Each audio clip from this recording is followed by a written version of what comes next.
simposio titulado Desafíos éticos y epistemológicos de la perspectiva de género. Este simposio ha sido organizado desde la Cátedra de Psicopatología 2, materia electiva de cuarto y quinto año de la carrera de licenciatura en Psicología de la Universidad Nacional de Córdoba. Junto con el profesor titular regular Alejandro Rostañotto, me desempeño como profesora adjunta interina en esa cátedra y nos propusimos articular la agenda de investigación con la actividad extensionista de acuerdo a los intereses y problemáticas de la comunidad local.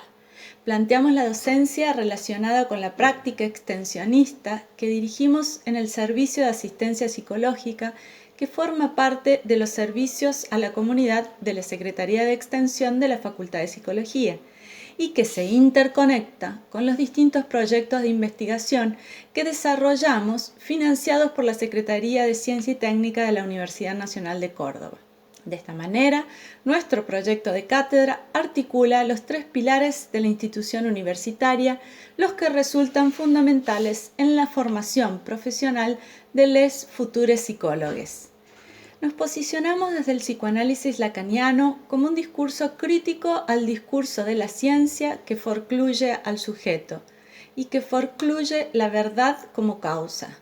Optamos por un discurso analítico que subvierte el lugar del saber y nos preguntamos por el sujeto del inconsciente y su padecimiento, invitándolo a hablar, a adoptar una posición ante sus dichos y su saber. Interpelamos a la psicopatología clásica para abordar ese patos subjetivo, el que entendemos como el sufrimiento singular que le es inherente al ser humano y que lo acompaña en la posición subjetiva en la estructura del lenguaje, coyunturas y modalidades de soportarlo. En este mismo sentido, ponemos en cuestión al diagnóstico como lo entiende el modelo científico tradicional del discurso médico, psiquiátrico y psicológico, que se encuadra en un paradigma epistemológico positivista peligrosista. Ese heterodiagnóstico, como lo denomina Colette Soler, que se reduce a la mera aplicación de categorías diagnósticas desde un saber referencial externo al sujeto y que a partir de un modelo de lo visible, de lo mostrable, medible, clasificable, busca los signos de una especie mórbida para hacer entrar el caso singular en una categoría general.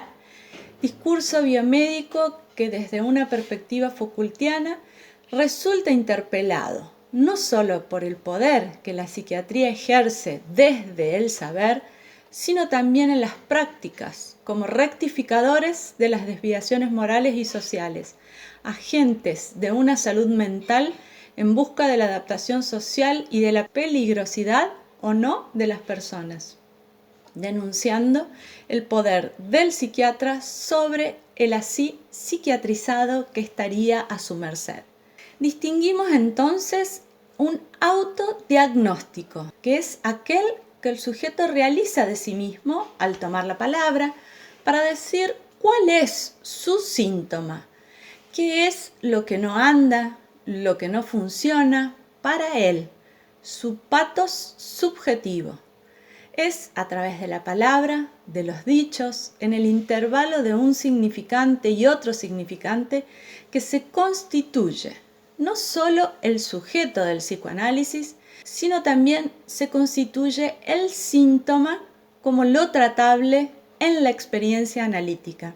Entendemos al síntoma como una función que alude a una resolución de un conflicto psíquico, a la vez que conlleva una satisfacción paradójica. Dicho síntoma cumple una función de anudamiento de la subjetividad.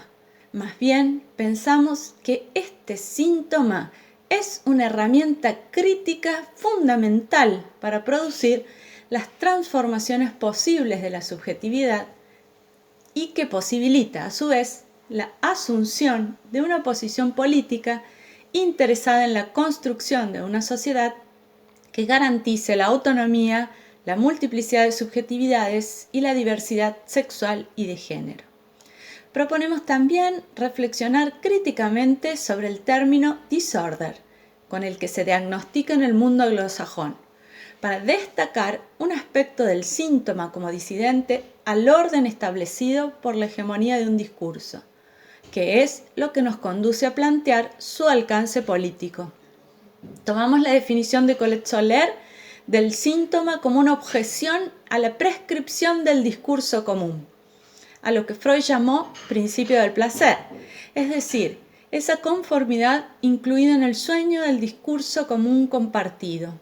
Neurosis de guerra y conversión histérica son dos ejemplos. El primero como objetor del discurso del amo militar, el segundo como objetor al amo médico psiquiátrico y la anatomía que construye.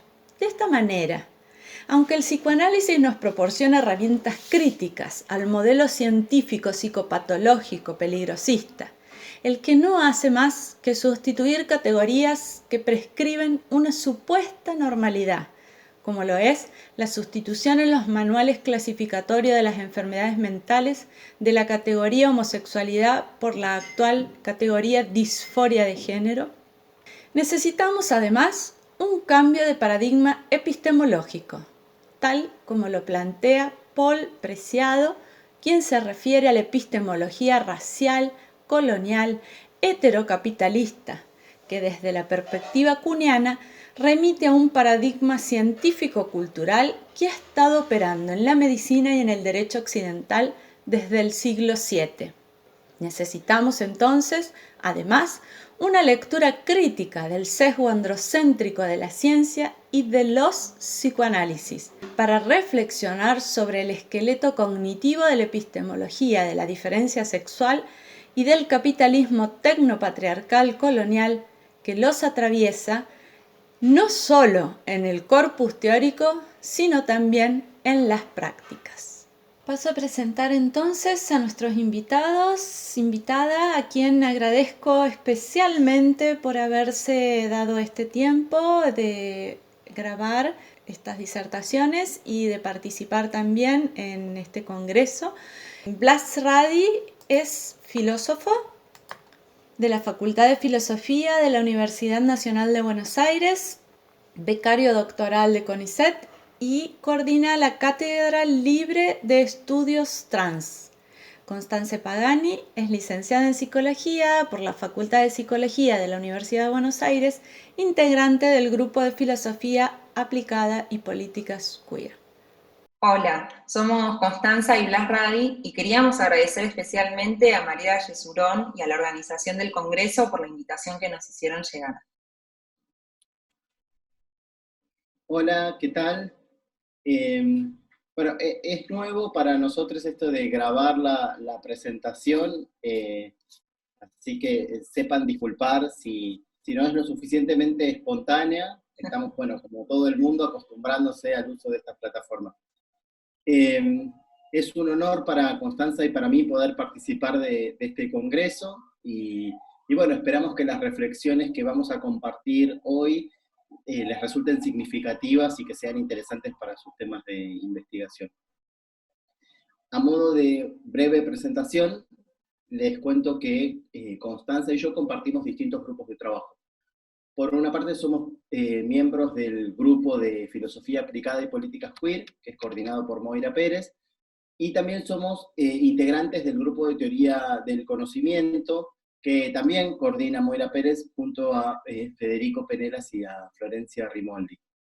Tenemos formación en distintas disciplinas, Constanza es psicóloga y yo soy filósofo, pero en la actualidad estamos haciendo el doctorado en filosofía en la Universidad de Buenos Aires. Y bueno, más allá del contexto en el que nos encontramos, en la práctica con mucha frecuencia nos convocan los mismos problemas y los mismos marcos, y bueno, por este motivo compartimos otras presentaciones y decidimos hacer esta en conjunto. El trabajo que llevamos adelante se desarrolla en la convergencia de la epistemología y la ética, y con frecuencia es un trabajo, o el trabajo que hacemos es un trabajo aplicado que se enriquece con los marcos de los estudios trans y la teoría queer.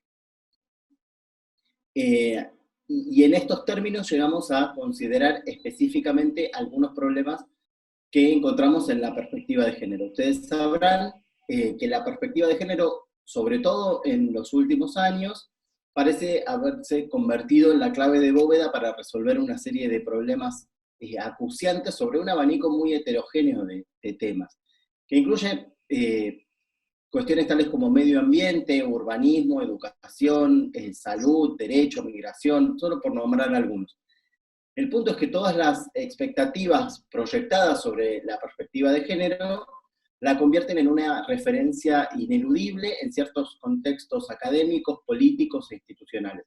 Ahora bien, lo que notamos es que no pasa lo mismo con el trabajo crítico acerca de los supuestos ontológicos, el entramado epistemológico y las implicancias prácticas de la perspectiva de género, y estos van a ser los ejes centrales de esta presentación.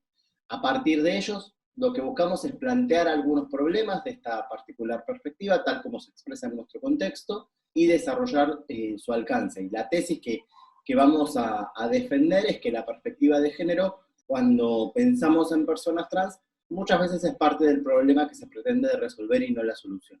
Entonces, para avanzar con la presentación, lo que decidimos es repartirnos los tramos de la exposición. Yo lo que voy a hacer es introducir algunas cuestiones del marco de los estudios trans para ofrecerles las coordenadas teóricas de nuestra presentación, y a continuación Constanza va a ser quien ponga a trabajar este marco, quien ponga a trabajar sus conceptos. Entonces, una aclaración, antes de presentar los estudios trans, corresponde aclarar que, dado que en cierta medida nuestro trabajo se inscribe en este campo, o sea, lo que hacemos hace también a lo que son los estudios trans, nos hacemos cargo del carácter productivo de esta presentación que vamos a hacer. Lo que quiero decir es que el ejercicio de presentar un campo implica hacer una selección, una jerarquización, y también producir contenidos, y esto es algo que estamos haciendo como parte interesada. Por mi parte, cuando doy cursos introductorios sobre estudios trans en general, tiendo a comenzar por una presentación negativa del campo. O sea, empiezo señalando aquello que los estudios trans no son, con el objetivo de despejar una serie de dudas y confusiones muy extendidas. Por lo pronto, sabemos que se trata de un campo académico. Ahora bien, voy a ir marcando algunas cuestiones que los estudios trans no son. Es un campo académico que no está constituido por el enorme cuerpo de investigaciones sobre personas trans. Acá es importante recordar que las personas trans ingresaron a la academia hace muchísimo tiempo, y que lo hicieron a través de una variedad de disciplinas existentes, fundamentalmente como tema de investigación. Hay una intelectual trans que se llama Karina Espineira, que en su trabajo ha insistido sobre este punto de una manera muy lúcida. Y en nuestro contexto se hace necesario volver una y otra vez sobre este señalamiento. Es algo que puede parecer muy obvio, que es básicamente que el objeto de la investigación y el marco teórico son cosas distintas, pero sin embargo todavía hay quienes consideran que cualquier investigación aplicada sobre personas trans o sobre poblaciones trans es por este motivo parte de los estudios trans, y bueno, no. Acá tenemos entonces una primera marca negativa. En segundo lugar, cuando hablamos de estudios trans, no nos referimos tampoco a personas trans diciendo cualquier cosa. Y acá podemos recuperar el esquema anterior y señalar algo que en rigor también es obvio. El sujeto de investigación y el marco teórico son cosas distintas también. De vuelta, esto es algo que resulta razonable y evidente, pero que en la práctica notamos que se vuelve difuso, porque hay una tendencia a asignar cualquier cosa que diga una persona trans al archivo de los estudios trans. Y esto es un problema, para empezar, porque no todas las personas trans hacen trabajo intelectual, y no tienen por qué hacerlo tampoco. Pero además, porque incluso las personas trans que se dedican al trabajo intelectual pueden adoptar distintos marcos de investigación. Pueden adoptar un marco marxista, postestructuralista, postcolonial, para pensar además en los fenómenos más variados, no necesariamente en el marco de los estudios trans.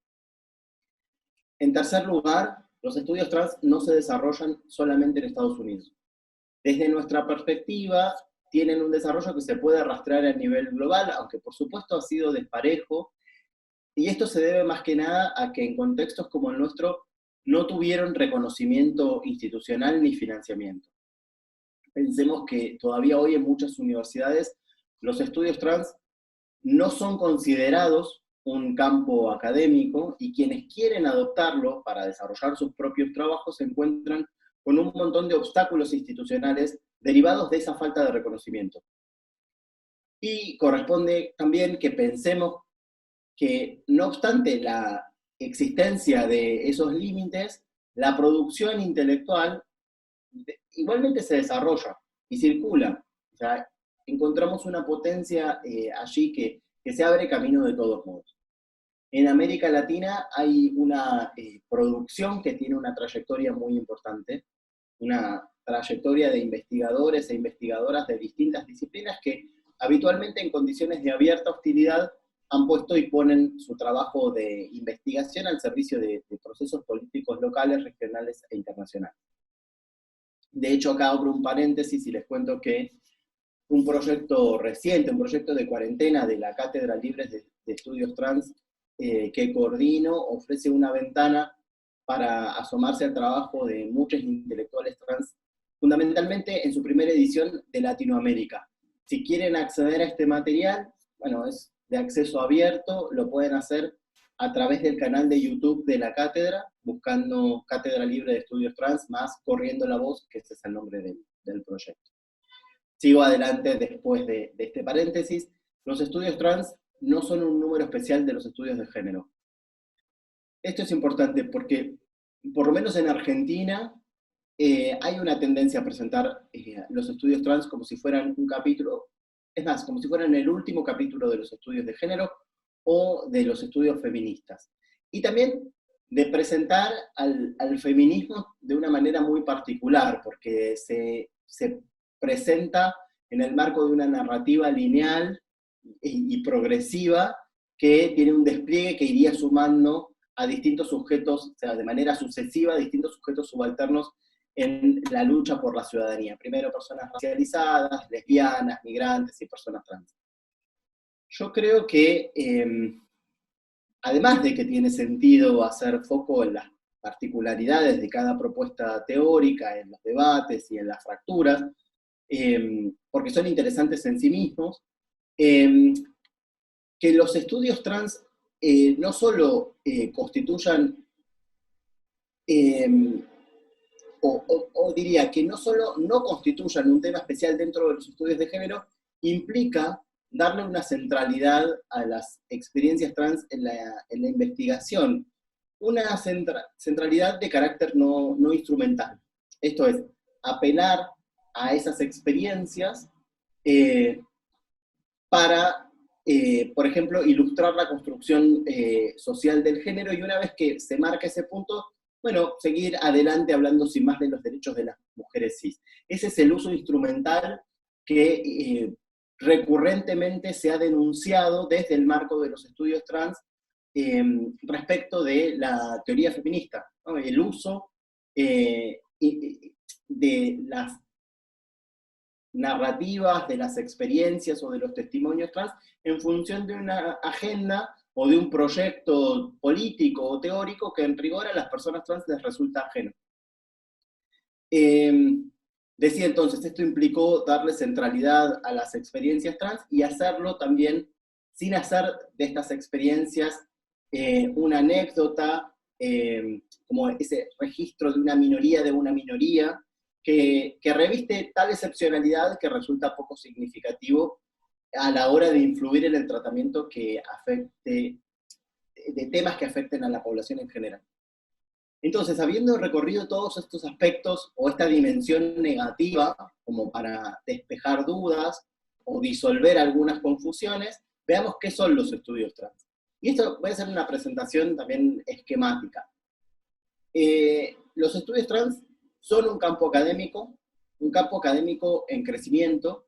En general se señala que el campo comenzó a formarse a principios de los años 70 y que se consolidó en la década del 90. Es un campo que se caracteriza por su carácter interdisciplinario y también por tener un compromiso práctico, un compromiso político explícito. La trama de los estudios trans anuda contribuciones propias de las humanidades, de las ciencias sociales, de la psicología, las ciencias naturales, las artes.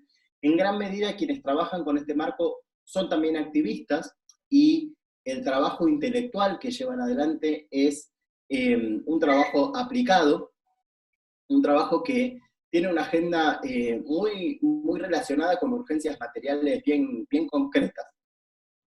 El interés de quienes son especialistas en estudios trans no se concentra meramente en el análisis del fenómeno transexual, podríamos decir entre comillas, que de hecho es señalado como resultado de una norma de género, sino que se concentra en esas operaciones mediante las cuales esa norma se establece, se ejecuta, y las jerarquías sociales que implica. En este sentido, la emergencia de este campo disciplinar representa un compromiso crítico respecto de la investigación biomédica, y también guarda estrecha relación con los desarrollos provenientes de la teoría feminista, estudios gay lésbicos y la teoría queer. Y vale la pena destacar que en ocasiones esa relación es una relación muy tensa, es una relación crítica. Y esto se relaciona con esto que voy a decir a continuación. En la emergencia de los estudios trans responde a una historia de objetificación, ¿no?, de ser objeto de estudio. Y justamente el hecho de que las personas trans tomen la palabra, tras esta historia de objetificación académica que en rigor no termina, es considerada una de las características fundamentales de los estudios trans. De hecho, hay un grito de guerra que probablemente conocerán, tanto de las políticas trans como de los estudios trans, que es nada de nosotros sin nosotros, que es una consigna que proviene del activismo por los derechos de las personas con discapacidad, en el marco de una exigencia de autorrepresentación y también de control sobre los recursos necesarios para vivir una vida digna. Esta consigna lo que hace es expresar cómo personas que históricamente fueron segregadas exigen participar en distintos aspectos de la vida comunitaria, particularmente aquellos que les afectan de manera directa. Y esto implica rechazar el papel pasivo que históricamente se les ha asignado, y apunta a transformarlo, considerando que estas son las personas que tienen que estar a la vanguardia de cualquier decisión o cualquier formulación de políticas o decisiones institucionales que afecten sus vidas. Voy a ser entonces más explícito en este punto porque creo que vale la pena y permite hilvanar estos dos últimos puntos que señalé. La emergencia de los estudios trans responde a algo que se puede presentar como un ya basta epistémico, y se dirige fundamentalmente a dos interlocutores. Por un lado, las ciencias de la salud, y por el otro, la teoría feminista. Cuando hablamos de años de objetificación, de uso instrumental, de fungibilidad, de negación de la autoridad epistémica o de la subjetividad epistémica, nos referimos en particular a estas dos grandes áreas de producción académica y a una serie de prácticas que, como decía, tienen una historia, pero son prácticas con las que todavía lamentablemente convivimos. Para ir cerrando, los estudios trans valoran el conocimiento encarnado, el conocimiento en primera persona. Esto no quiere decir que es un vale todo, no sé, una apuesta por el relativismo, que lo único que tienen para ofrecer son reportes individuales de experiencias privadas. No es el caso. Tampoco es el caso que le otorguen un privilegio cognitivo a la experiencia. Algo así como, bueno, cualquier afirmación de un sujeto con tal identidad de género es verdadera o está más justificada que la de otro individuo en virtud de su identidad de género. Esto no tiene sentido, ni la experiencia ni la identidad otorgan ventajas cognitivas, sino que incluso podríamos pensarlas como desventajas. No voy a entrar ahora ahí porque, bueno, me iría de tema. El punto es que este valor del registro experiencial es más bien ético-político, ¿no? Se trata de darle protagonismo a las voces de sujetos que hasta ahora estuvieron en silencio por la fuerza, ¿no?, que fueron silenciados. Y en este sentido, esa prioridad es un acto de justicia. Uno que, por supuesto, debería convivir con estándares de rigor académico. O sea, no, como decía, no es el ámbito del vale todo en función de la identidad. dado que los estudios trans constituyen un campo cuyo objeto se encuentra en un terreno compartido por varias disciplinas, con frecuencia recurren a conceptos procedentes de distintas áreas del conocimiento, y las metodologías son inevitablemente transdisciplinarias. Como existe un gran interés por la experiencia trans, la etnografía es un método muy, muy utilizado. En ocasiones hay trabajos que recurren, que emplean el método de la autoetnografía. Y como la emoción por las experiencias trans ha puesto de manifiesto en ocasiones cuestiones como la fascinación con lo exótico, algo que puede potenciarse con medios sociológicos que ocultan la posición del sujeto que investiga. Desde los estudios trans se han producido muchas recomendaciones para investigadoras e investigadores que se adentran en este terreno y quieren producir conocimientos sobre personas trans. Por otra parte, los estudios trans, habrán visto, desarrollan una conciencia lingüística que se ejercita a la hora de disputar sentidos y producir nuevas categorías interpretativas. Por ejemplo, es el caso del concepto cis, que es la contracara lógica de la categoría trans, es sumamente rechazada, especialmente por la academia cis, y ha permitido en el marco de los estudios trans desarrollar recursos interpretativos que son muy relevantes, en particular para el trabajo que vamos a realizar acá, pero muy, muy relevantes para el crecimiento del campo. Los estudios trans además caotizan la taxonomía de sexo y género.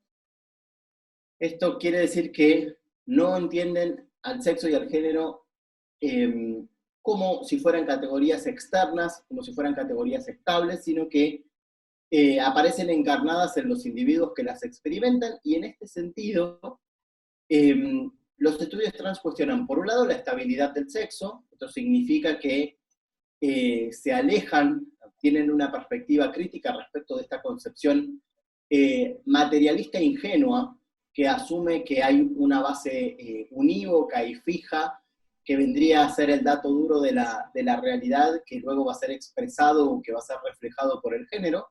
Esto, lo aclaro, no significa que niegan el sexo, sino que sobre la base de un cuerpo de conocimiento creciente, de evidencia científica, no conciben al sexo desde la ingenuidad del sentido común, como esta cualidad uniforme que vendría a caracterizar a los cuerpos como un todo, sino que entienden que, bueno, se trata de una variedad de características que no pueden ser agrupadas en dos grandes categorías sin un esfuerzo deliberado, con todo lo que eso implica. La evidencia científica no ha dejado de mostrar, por un lado, las variaciones innatas en las características sexuales, y por el otro, ese esfuerzo deliberado por alinearlas de manera normativa. Por ejemplo, produciendo esta idea del sexo como este mensaje inequívoco que traen los cuerpos. Además, entonces, de cuestionar la estabilidad del sexo, los estudios trans cuestionan la relación de esta categoría inestable con otra, que también lo es, que es la categoría de género. Esto quiere decir que lo que hacen es desestabilizar esta presuposición fundamental de los géneros fijos, de lo que depende una política de la identidad personal. Acá, esto me gustaría destacarlo, vemos que no se trata de decir el género es cultural y el sexo es biológico. No estamos diciendo eso, que quizás lo podríamos encontrar como un mantra del feminismo de los años 70. Los estudios trans desordenan estas taxonomías y ponen de relieve los supuestos teóricos y la fuerza cultural por la que pervive todavía. Como decía, estas son las coordenadas desde las que se desarrolla nuestro trabajo. En este caso, vamos a hacer referencia a la perspectiva de género para poder aportar a la reflexión sobre la perspectiva de género en salud, y en particular en salud mental, con estas coordenadas. Le dejo la palabra ahora a Constanza. Gracias. Bueno, antes de avanzar en relación al objetivo que nos estamos proponiendo, que es ver, bueno, cuáles son los problemas que enfrentamos en relación a la perspectiva de género y cómo se despliega en el ámbito de la salud, quisiéramos aclarar que el objetivo de esta presentación no es de ninguna manera desacreditar la perspectiva de género y tampoco impugnar el trabajo académico que vienen haciendo desde iniciativas académicas o desde políticas públicas que la adoptan, sino nuestra intención es más bien señalar los límites y poner de manifiesto cuáles son los problemas que esta perspectiva no solo no soluciona, sino que por momentos profundiza. En otras palabras, no tenemos un ímpetu denunciativo, sino una crítica programática que busca ser constructiva. Se trata, lo que identificamos cuando ahondamos en esta perspectiva de género, son problemas que si no los podemos registrar, difícilmente los vamos a poder resolver. Entonces lo que queremos hacer es señalar que la perspectiva de género tiene algunos problemas que ameritan una serie de ajustes. Y en general, como ya mencionó Blas anteriormente, este planteo lo hacemos en los términos de que cuando nos enfocamos en las experiencias de las personas trans, la perspectiva de género es parte de los problemas que se quiere resolver y no la solución, como pretende serlo. Nos interesa entonces poder ir desarrollando esta tesis enfocándonos en el ámbito de la salud mental. Pero antes de poder hacer eso, tenemos que aclarar de qué hablamos cuando nos referimos a la perspectiva de género. Bueno, si bien mediante una exploración bibliográfica se puede identificar distintas definiciones, en la vida diaria la perspectiva de género funciona sin que estemos pidiendo elucidaciones. Y aunque sea de manera tentativa, solemos entender de qué se habla cuando se habla de esta perspectiva y con qué nos compromete. Por eso sabemos que por lo menos en ciertos circuitos, y la salud mental es uno de ellos, es una referencia obligada. O sea, ya sea por un tema de corrección política o de leyes. Entonces el desafío que nos proponemos es intentar hacer operativo este concepto que por momentos resulta muy escurridizo. Entonces nos hacemos una serie de preguntas, como ¿qué quiere decir legislar con perspectiva de género? ¿Qué implica la perspectiva de género en la justicia? ¿Qué implica la perspectiva de género en la salud, en la educación, en la investigación? ¿O qué tipo de abordaje particular del COVID y este contexto nos proporciona uno hecho con perspectiva de género por sobre uno que no la incorpora? Una manera inductiva de responder a estas preguntas, que son en realidad las respuestas al qué de la perspectiva de género, es la de examinar qué respuestas nos proveen los documentos, las políticas o las iniciativas que le incorporan, y ver efectivamente, bueno, qué están ofreciendo. Entonces, el camino sería analizar los productos y encontrar cuáles son los denominadores comunes a partir de los cuales se construye de una manera acabada los contornos conceptuales de la perspectiva de género. Otra alternativa consiste en rastrear cuáles son las definiciones existentes. Bueno, lo que nosotros notamos es que a través de cualquiera de los dos caminos hay una dependencia fuerte respecto de la diferencia sexual. Y me refiero a la diferencia sexual como una diferencia originaria, como un principio ordenador. Incluso cuando, como mencionaba Blas recientemente, cuando se disocia el sexo y se entiende como naturaleza y el género como cultura, todavía cuando se ponen en cuestión estas categorías y hasta se neutraliza, por así decirlo, el imperio que tiene la anatomía sobre el destino de los sujetos, el dimorfismo y el binario de género nos acompañan a lo largo incluso de estas trayectorias y cumplen una función disciplinadora. Y esto sucede todavía hoy, incluso en un contexto donde la identidad de género se define tanto desde los estudios trans como en distintos documentos legislativos, como pueden ser la Ley de Identidad de Género y los principios de Yogyakarta. La identidad de género se define entonces como una vivencia interna, que es independiente de las características físicas o de los datos del documento y de la asignación del sexo al nacer. a pesar de que contamos con esta herramienta conceptual para poder definir el género de esta manera y no de otras, aún pervive la lógica que mantiene una articulación normativa entre el binario, o sea, una articulación del binario de género y la diferencia sexual, como una matriz de subjetivación. Es decir, limita las posibilidades de subjetivación que siempre se rigen bajo este principio ordenador de la diferencia sexual que ubica dos lugares posibles. Y la perspectiva de género no solo no desafía esta lógica, sino que la reinscribe.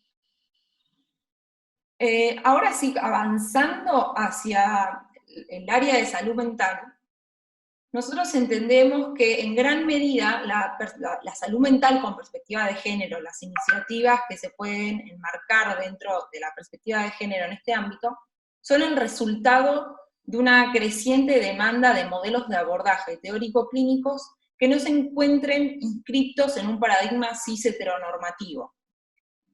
Estas demandas, sin embargo, si bien están teniendo mucha visibilización ahora, no son nuevas. Y a su vez se emparentan con una larga lista de críticas y observaciones que diferentes teóricos y activistas han realizado, ya sea desde el feminismo, desde los estudios trans o desde la teoría queer. En esta oportunidad, en este encuentro que tenemos hoy, quisiera compartir con ustedes una serie de observaciones en torno al caso específico del psicoanálisis. Me interesa detenerme en este campo, por sobre otros, porque entiendo que ocupa un lugar central en la formación universitaria de futuros psicólogos. Y por otro lado, porque también entiendo que goza un estatuto privilegiado como fuente de saber ineludible en cuestiones referidas al género o la sexualidad. En la actualidad, seguramente ustedes ya lo habrán notado, hay una tendencia a remarcar que el psicoanálisis se encuentra interpelado, ¿no? Que está interpelado por las teorías feministas, o interpelado por la teoría queer, por los movimientos LGBT, y por las ya no tan recientes leyes de matrimonio igualitario e identidad de género. No son pocos los psicoanalistas que se comprometieron con todas o con algunas de estas interpelaciones. Y lo que hicieron fue tomar las distintas críticas y las distintas demandas con el objetivo de inaugurar un campo de saber teórico clínico que generalmente se categoriza como psicoanálisis con perspectiva de género. Y acá me gustaría hacer una aclaración. Las propuestas en la línea del psicoanálisis con perspectiva de género son heterogéneas. Y son tan heterogéneas como las distintas líneas psicoanalíticas que no se ubican bajo esta ala de la perspectiva de género. Y quiero enfatizar mucho sobre este punto y remarcar que entiendo que el psicoanálisis no es un campo homogéneo, ni en un caso ni en el otro. Y que existen distintas líneas teóricas que presentan conceptualizaciones y herramientas propias, que hay tensiones y disputas, y sin embargo no las voy a abordar porque exceden mucho los objetivos de esta presentación. Lo que quiero enfatizar es que aún considerando la importancia de este punto, también es necesario destacar que en sus diferencias, la mayoría de las líneas psicoanalíticas tienen un compromiso fuerte con la noción de diferencia sexual. A grandes rasgos, es posible establecer que en algunos casos esta noción funciona como una herramienta hermenéutica de lo somático, ¿no? Es como una herramienta que nos permite hacer una lectura sobre el cuerpo humano. Y en otros casos, esto funciona como una herramienta del plano de lo simbólico, como cuestiones estructurales que están presentes en el lenguaje. Pero en ambos casos, cuando menciono que hay un compromiso fuerte con la noción de diferencia sexual, más allá de las diferencias que pueda haber, me refiero a que la misma es ubicada como un ordenador que da de alguna manera coherencia lógica a gran parte de los sistemas conceptuales propuestos en el marco psicoanalítico. Y esto seguramente lo pueden registrar, ya que el universo conceptual que proponen las líneas psicoanalíticas con mayor injerencia en Argentina incluyen recursos hermenéuticos como el complejo de Edipo, el complejo de castración, el nombre del padre, la posición sexual femenina, la masculina, los registros de lo simbólico, lo imaginario y lo real, y la clasificación que se deriva de psicosis, neurosis y perversión, entre muchos otros conceptos que también toman a la noción de diferencia sexual como su articulador. Todos estos conceptos que acabo de mencionar, y otros, fueron cuestionados por un catálogo variado de intelectuales, justamente por este aspecto de que se estructuran a partir de la noción de diferencia sexual. La idea de diferencia sexual, ya sea localizada en el plano de lo biológico o de lo simbólico, funciona como el ordenador que da coherencia lógica a gran parte de este sistema conceptual, y el problema es que supone, a la vez que prescribe, digamos, nombra lo que debe haber, no es descriptiva, la existencia de dos sexos que se corresponden unívocamente con dos géneros discretos y excluyentes, y que a su vez se enlazan en un deseo heterosexual. Esta clave establece una matriz de inteligibilidad, que en el psicoanálisis está muy ligada a un ordenamiento nosográfico, que es el que mencionamos anteriormente. Y difícilmente esta matriz de inteligibilidad puede dar una respuesta satisfactoria a los problemas que esta misma matriz produce. Ahora bien, acá sí me voy a empezar a adentrar específicamente en lo que es el psicoanálisis con perspectiva de género. Bueno, lo que lo diferencia de las demás líneas psicoanalíticas es que, a diferencia de otras líneas que presentan resistencias álgidas para cuestionar la idea de diferencia sexual y los conceptos que están adosados a esta idea, quienes se identifican como psicoanalistas con perspectiva de género dan entidad a los distintos señalamientos que se han hecho desde los estudios feministas, queer y trans, que son distintos y que no son todos iguales. Y buscan ir incorporando tanto las críticas como los distintos conceptos provenientes de estos campos que pueden funcionar como herramientas útiles para tratar de desarticular los problemas señalados por las críticas.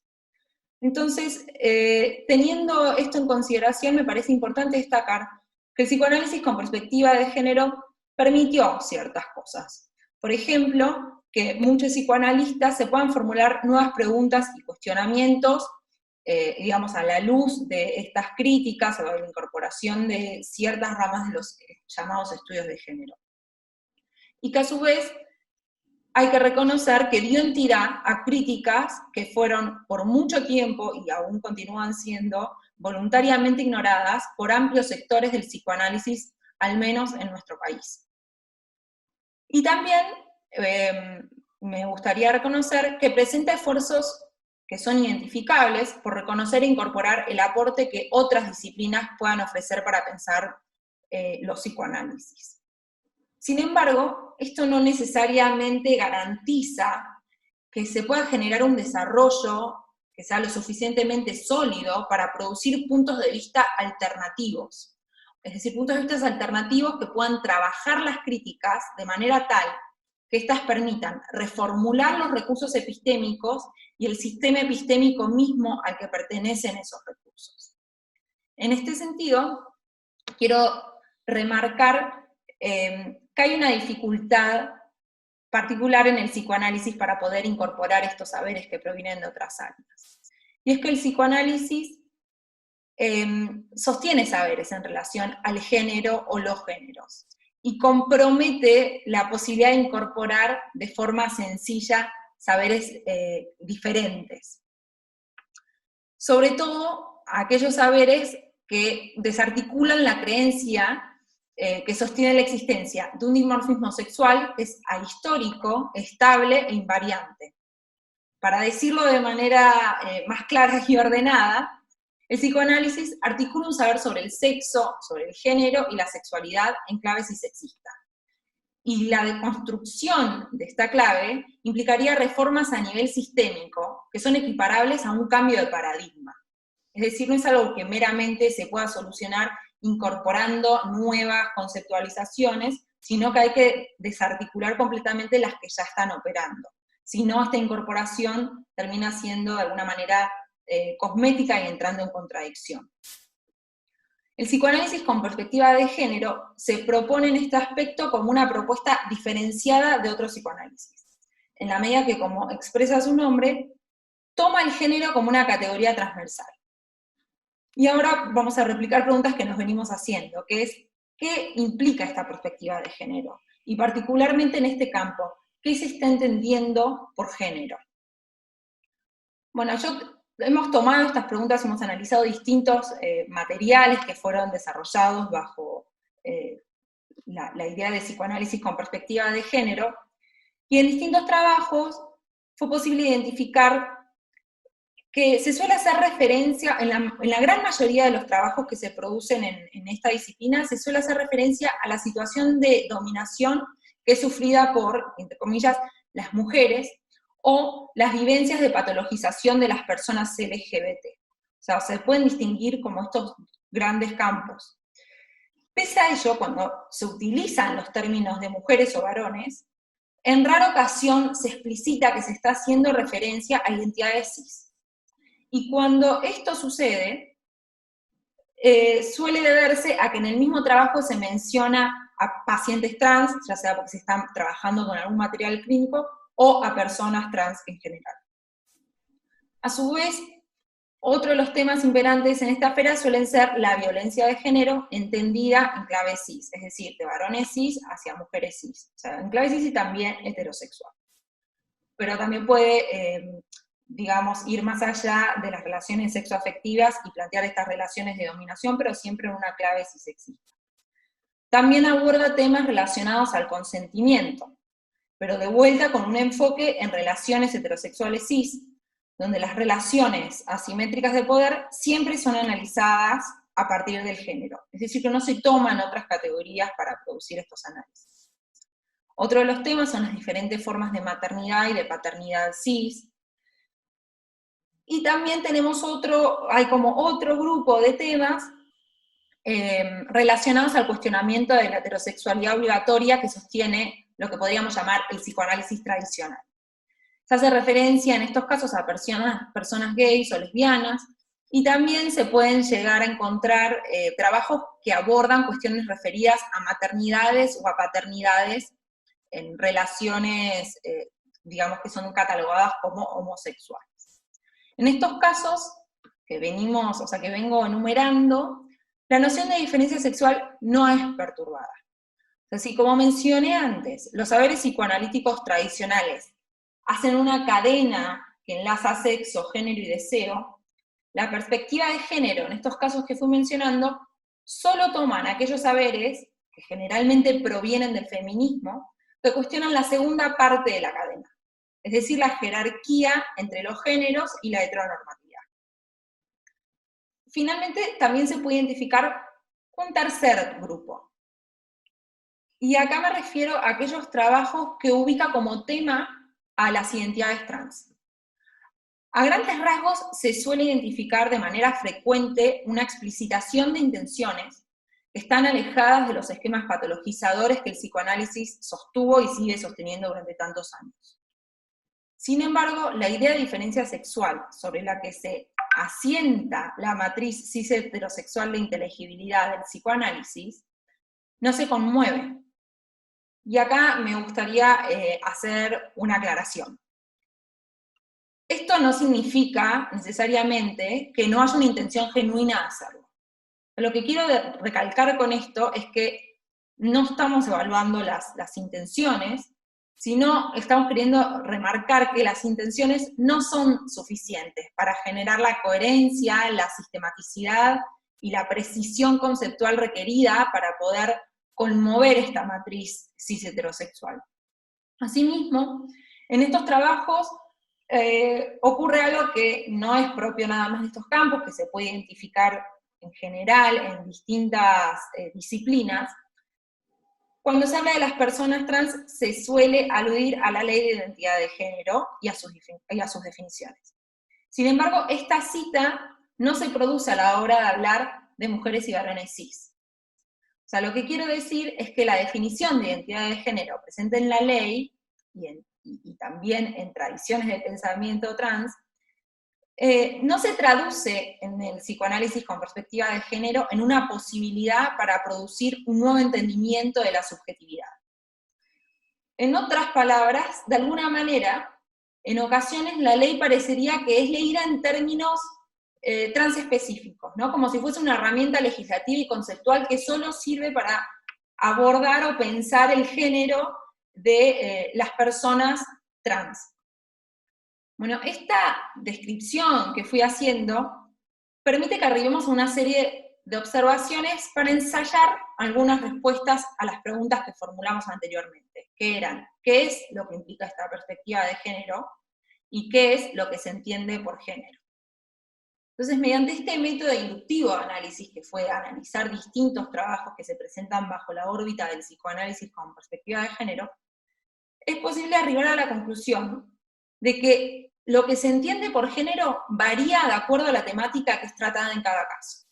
Entonces, pareciera que el uso de esta expresión funciona como un signo que en apariencia no precisa explicitar cuáles son sus presupuestos epistémicos y políticos. Esto es algo que podemos ver si hacemos el análisis inductivo, pero de por sí los trabajos no explicitan qué es lo que están entendiendo por la categoría de género.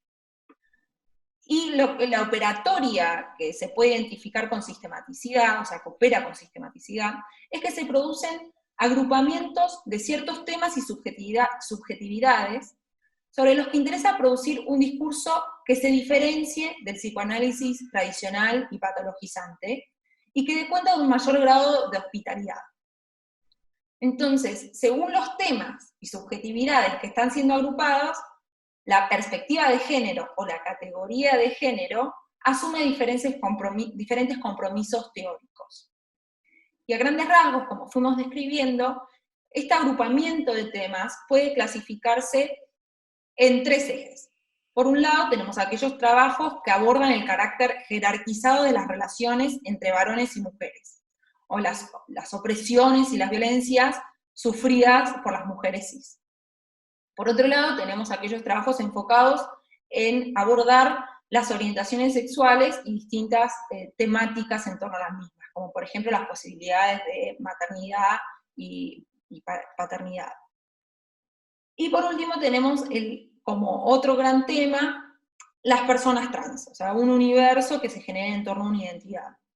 Y acá se utiliza generalmente estos trabajos para reflexionar acerca de la identidad de género y el trabajo que queda por delante para poder asegurar paradigmas que no caigan en patologizaciones.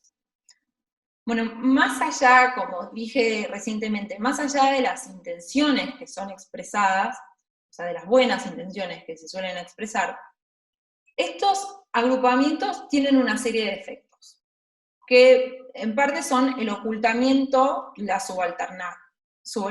subalternización de diferencias, en la medida en que se impone una identidad basada en una experiencia común. Y esta experiencia común es descrita en términos de las experiencias de mujeres y varones, las experiencias de las personas trans, las experiencias homosexuales.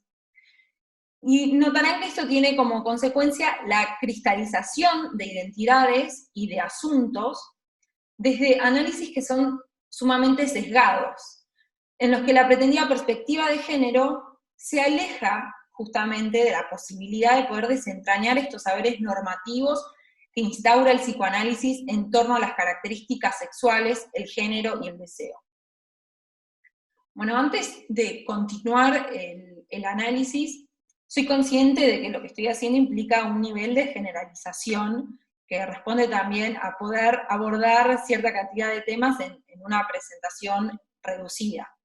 Entonces me gustaría poder aclarar que los trabajos a los que estoy haciendo referencia presentan distintos niveles de análisis crítico respecto del concepto de diferencia sexual. O sea, no es que no se hace ningún tipo de reflexión en relación a la diferencia sexual.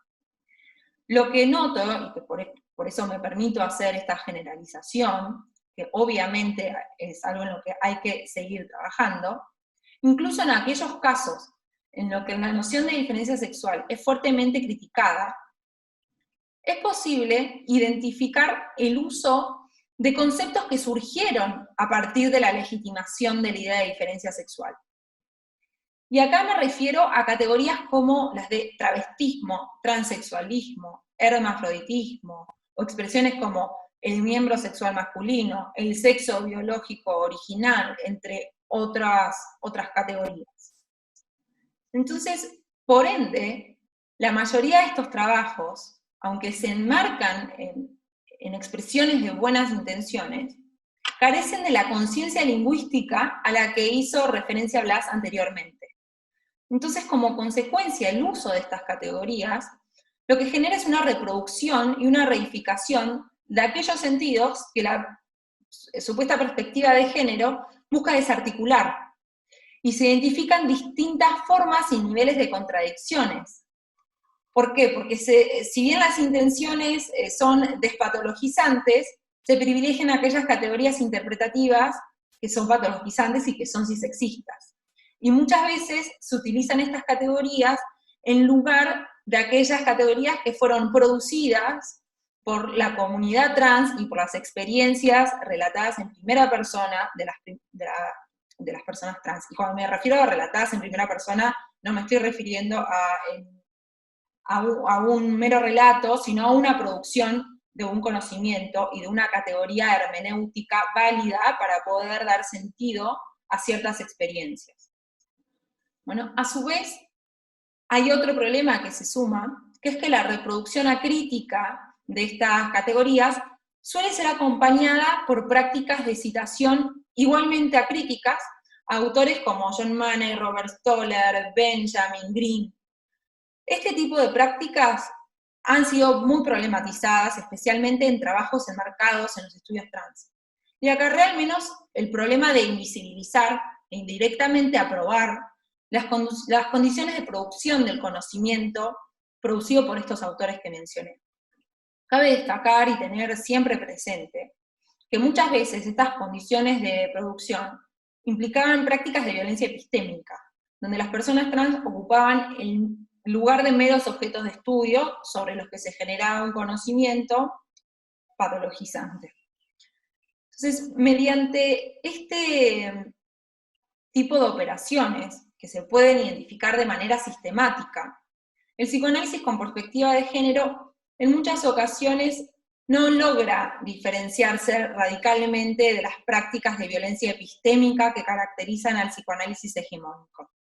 Y aunque es sabido que pretenden inaugurar un gesto rupturista a nivel epistémico y ético, en numerosas oportunidades forman parte del mismo sistema epistémico que favorece la circulación y la reproducción de conceptos cisexistas. Y aunque es posible identificar la incorporación de conceptos que son útiles para repensar y reconfigurar las teorizaciones y prácticas psicoanalíticas, la utilización de estos conceptos que se incorporan no suele responder a una sistematicidad conceptual, sino más bien responden a usos lavados, intuitivos e incluso contradictorios. Bueno, y por último, me gustaría recalcar que tras una historia de patologización que aún no está finalizada, y un sistema conceptual que fue construido mediante prácticas de violencia epistémica, tanto la teoría como la práctica psicoanalítica precisan ser reformuladas, a nivel clínico y a nivel teórico, si es que se pueden diferenciar realmente estas dos esferas. Y si bien las buenas intenciones son necesarias, sin lugar a dudas queda demostrado que son insuficientes, y que las intenciones no garantizan cambios en las prácticas ni en los desarrollos epistémicos. Y bueno, como mencionamos, quisiera volver a decir que no hay en esta presentación ímpetus denunciativos, sino una crítica programática y constructiva, y que mediante el recorrido que fuimos proponiendo, se intentó demostrar cómo cuando nos enfocamos en la experiencia de las personas trans, la perspectiva de género es parte de los problemas que se quiere resolver y no de la solución. Muchas gracias.